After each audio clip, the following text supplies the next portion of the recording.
No princípio, Deus criou os céus e a terra. Era a terra sem forma e vazia. Trevas cobriam a face do abismo, e o Espírito de Deus se movia sobre a face das águas. Disse Deus: haja luz, e houve luz.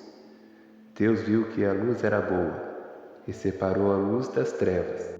Uma das principais questões teológicas são as perguntas: de onde veio Deus? Quando os céus e a terra foram criados? Havia escuridão sobre a face do abismo. Ele chamou a luz da escuridão, criou as estrelas e todos os astros celestiais. Mas a pergunta permanece: onde Deus surgiu? Se você acredita que Deus criou o universo, então, logicamente, você precisa fazer a pergunta: quem criou Deus? E então você precisa perguntar: quem criou o Deus que criou o Deus, que criou o Deus que criou Deus e assim por diante? Mas quando se faz a pergunta de quem criou Deus, quem faz essa pergunta mostra que caracterizou imediatamente Deus como ser criado. Ou seja, você está falando de um Deus criado, pois a afirmação cristã é que Deus não foi criado, Ele é o Criador do mundo. Independentemente do que você acredita, você não pode obter algo do nada. É simplesmente contra toda a lógica. Então, se você acredita que não pode obter algo do nada e admite que agora há algo, então deve sempre ter existido algo. Todos têm que acreditar que algo existe para sempre. Caso contrário, ainda teríamos o nada. Então a pergunta é: o que é esse algo que sempre existiu? Esse algo nunca teve início, também nunca vai ter fim. Deus e a palavra eram Deus. Ele já existia. Então, a afirmação central cristã é que Deus é eterno. Portanto, a pergunta de onde veio Deus, por definição, nem mesmo se aplica a ele. O Evangelho de João começa com essas palavras: no princípio já existia a palavra. Então, diz que todas as coisas vieram a ser através dele, e a pergunta se resolve a isso: há uma coisa ou um ser que nunca veio a ser, e essa é a afirmação cristã, e ele é chamado Deus. A pergunta: quem criou Deus? Bem, isso não é de todo difícil de responder. Um ser atemporal e eterno não pode ter uma causa.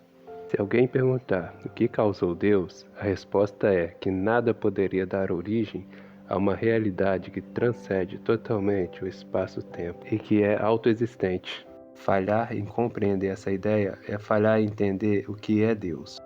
Tudo que começa a existir tem uma causa, algo não pode surgir do nada.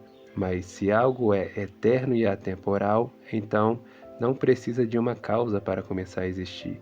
E o conceito de Deus é o conceito de ser eterno, autoexistente e é necessário. Portanto, a resposta é simplesmente que Deus não tem causa, ele é autoexistente. Nossa definição de Deus é o Criador não criado do universo. Portanto, perguntar quem criou o Criador não faz sentido.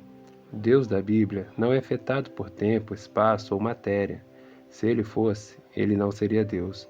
Tempo, espaço e matéria são o que chamamos de contínuo. Todos eles têm que entrar em existência ao mesmo tempo, porque se houvesse matéria, mas não espaço, onde você a colocaria?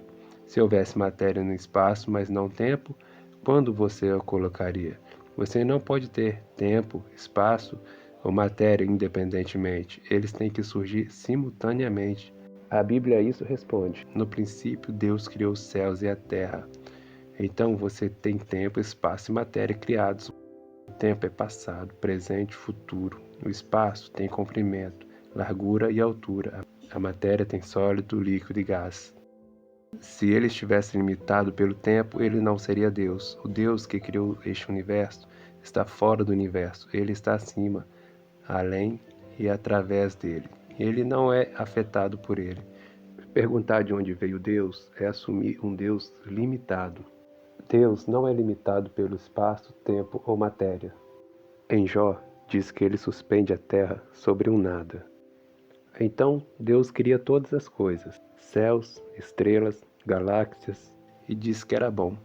Deus deu a Cristo um nome que está acima de todo nome, para que em nome de Jesus todo o joelho se dobre e toda língua confesse que Jesus Cristo é o Senhor, para a glória de Deus Pai.